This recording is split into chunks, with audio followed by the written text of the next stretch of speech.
So in this video we'll be taking a look at that. It's a Philips Mark 1 CM8833 or something. But before we even plug it in, I'm going to show you how I clean these types of plugs. This is a really nice molded plug, but the pin's a bit corroded, so we're going to go and clean those up first. I'm just going to check the plug out to make sure it's wide all right, and then we're going to plug it in and I'm going to show you the fault. So you get your drill and then you get your plug. Now it's hard to do it with one hand, so I'm going to cheat and use I've got a clamp and I'm going to clamp the drill on. I have got a drill press, but it's in the other room and it's quite noisy. I'd usually use that rather than this. So give me a moment and I'll get set up and I'll just show you how I clean these things.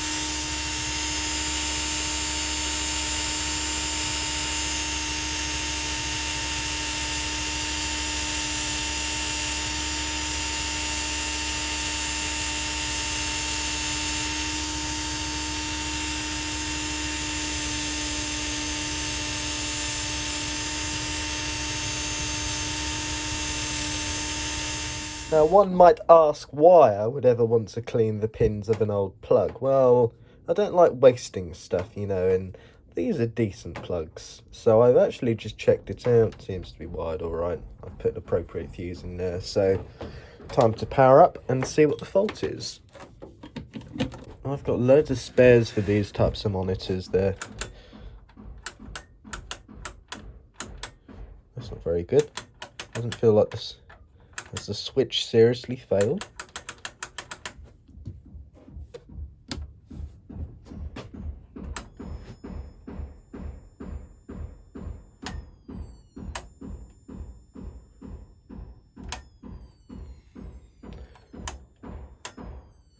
Sounds like an old retro game, doesn't it, really?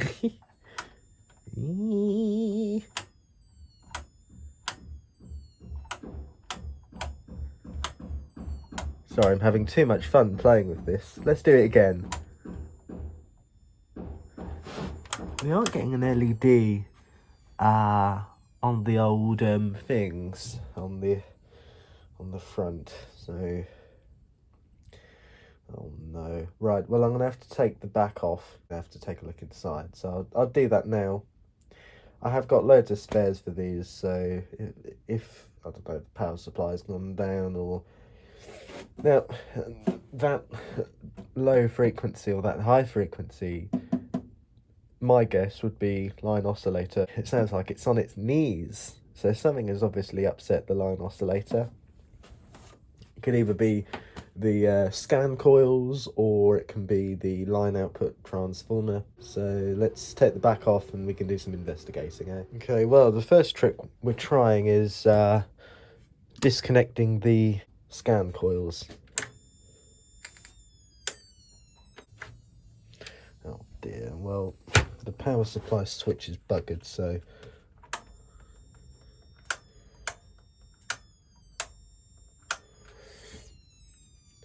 that's not really working, is it? Let's disconnect the neck board on the tube. Not that I doubt that will make a difference. CRT doesn't look too bad, does it? Okay, let's try this again.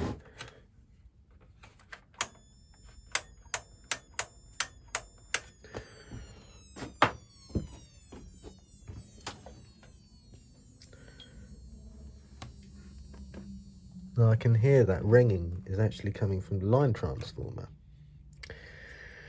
Right, well what does this mean then? It can either mean that there's a problem with the line transformer, there's a shorted winding in there, or you know, something like that. Realistically, what is it going to be? Well, it's either going to be a shorted turn or just a rubbish solder joint. What would I want it to be? I'd want it to be a bad solder joint. Now look, I'm going to bridge this switch because I don't have any spares at the moment. What we're going to do is disconnect the degauss, which I couldn't actually hear, to be honest. I can't remember if I heard the degauss go or not. I'm going to disconnect the degauss and then disconnect our HT feeds. Got a couple voltage rails on here. 11.5, 120 or something like that, and a couple of others as well. It's going to disconnect this, take this out, I'm going to bridge the switch, I'm going to try and touch up some solder joints. There's no point trying to measure the HT, although it's worth saying that if the line oscillator is stalling like that, it could be a couple of things. It's worth saying that we've got a tuning cap there. That could be shorted, I guess. That could cause the faults. We've got a couple of other tuning caps here as well. This inductor, which I think is for the width, line width, could be shorted. It could also be the line output transistor as well. Got a couple of spares of those, but you know, that could be tested quite easily. I'm going to go over to my parts box and see if I'm sure I've got a spare. I'm sure I've got a spare. Any old thing should be able to fit into here. This does look like an original transformer, and knowing from experience, I know that these things fail, and that it's all caused by poor solder joints anyway, so yes. First things first, let's bridge that switch, and then we can go from there. Okay, so I've done the switch. Got the PCB out so we can have a look. Why is everything always pissed about with someone else? Someone else has been in here and done something. Got a couple broken ones there, look at that. And there as well. Don't know what's going on. Someone else has had a go. Why is there black stuff all over these pins? I wonder what these things are here. Almost like something is blown up, you know. We're gonna have to have a look at that now, aren't we? But then we've got this stuff up here on these tracks. I wonder if that's just dirt or dust. I'm gonna have to inspect what this component is. It looks like it's been changed. Well, those solder joints, I have no idea what's happened there, but I've bridged the two that were together on the same track. And a couple of the other ones I've touched up a handful of joints, but unfortunately no dice, I'm afraid. So I'm going to disconnect the final anode. I'm going to put the board in the oven, and I'm going to do my oven trick. Now apparently I've lost the tip of my the tip of my probe. That's all right, must have not screwed it back in. So obviously this is a discharge tool, not like there's going to be any EHT there, but this is a proper tool. It's got a bleeder chain in there. Now, people get a bit funny about these types of things. They get upset when you show them the proper tool to use. It's a better way to discharge a CRT than using a screwdriver and a clip lead. Yeah, you can do that, but you run the risk of actually cracking the glass of the CRT, so just be wary of it. All right, you can even make a homemade bleeder chain, just like a couple of 1 meg resistors or something. I think that might be a bit too high, maybe 20k resistors, a couple of 20k resistors in series, and then, you know, just short it out, and then you can just leave it shoved in the anode hole for a few minutes, and then it should be fine. So I'm going to do that now, discharge the tube. I don't know if I'll be able to do this on the camera. I'm going to have to do this off camera. Sorry, people get upset when I don't do things on camera. It's one of the reasons why I need about 3 hands. So I'm going to put this board in the oven. It gets the small joints because this is lead solder and it has a lower melting point, and a lot of the smaller joints which you can't see that have cracks in them are easily repaired. Anyway, I'm going to piss about with this, take it out, plop it in the oven, and I'll let you know how it goes. Okay, well, look, here's where we're at. So, a good definitive way of testing whether or not the line output transformer is putting a load on our line output transistor or horizontal output transistor is just by disconnecting the pin from the transistor to the transformer, and if you get your proper HT voltage. I think it's supposed to be 115 volts. And the transistor stops getting hot, then you can pretty much confirm that it's this that's loading it down. Now actually what is supposed to happen is the HT goes between this and then it goes through the winding and then connects onto this transistor. Now if you disconnect it, obviously it takes this out of circuit, but it also takes away the HT feed to this. So you have to check this separately, but I've already confirmed that this is okay. I've removed it and put that back in. So this is the only other thing that's in there. The line oscillator works perfectly fine without this being in the circuit, so I'm going to have to change it. Oh dear. So look, I've searched everywhere. I found some spares, but not the boards I need, unfortunately. I found spares for other monitors and TVs and things. I really need to categorize my spare parts. I've just got boards and stuff everywhere. But what I'm going to do is remove the transformer.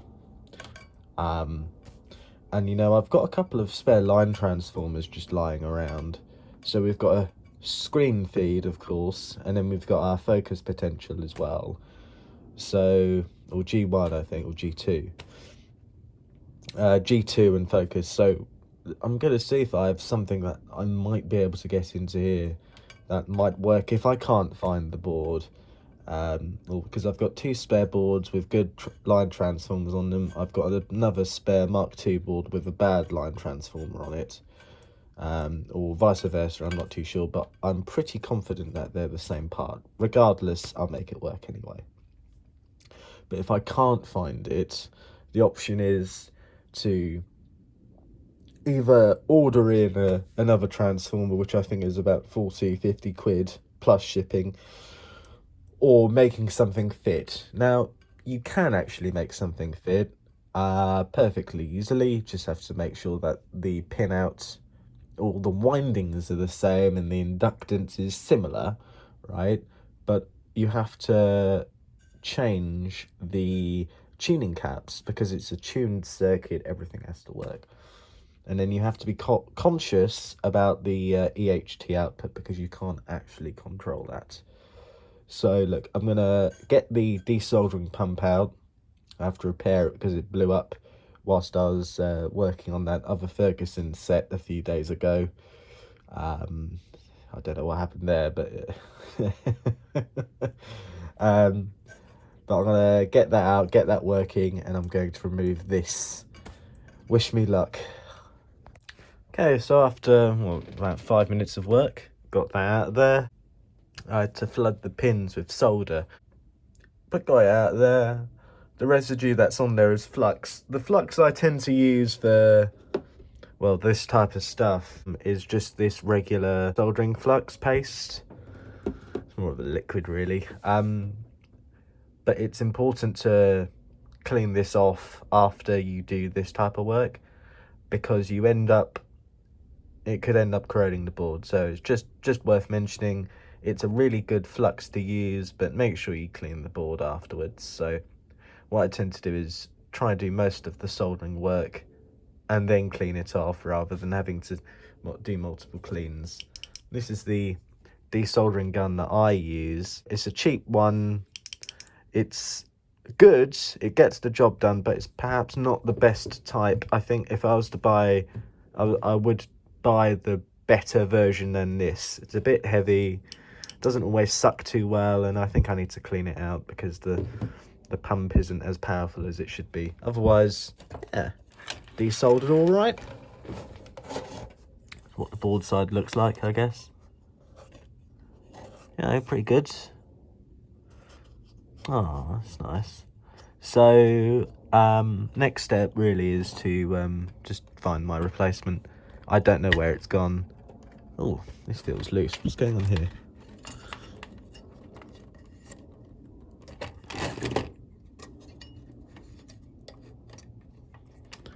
to have a look at this. That's not right. I wonder what's happened there. Okay, well, I found my spare Mark II board, and I've got a good line transformer on this one. It's the exact same. So just in case anyone didn't know, they are the exact same part, they're just mounted in a different orientation. So just wait for the old soldering iron to warm up, and well, we're going to remove it. Marvellous.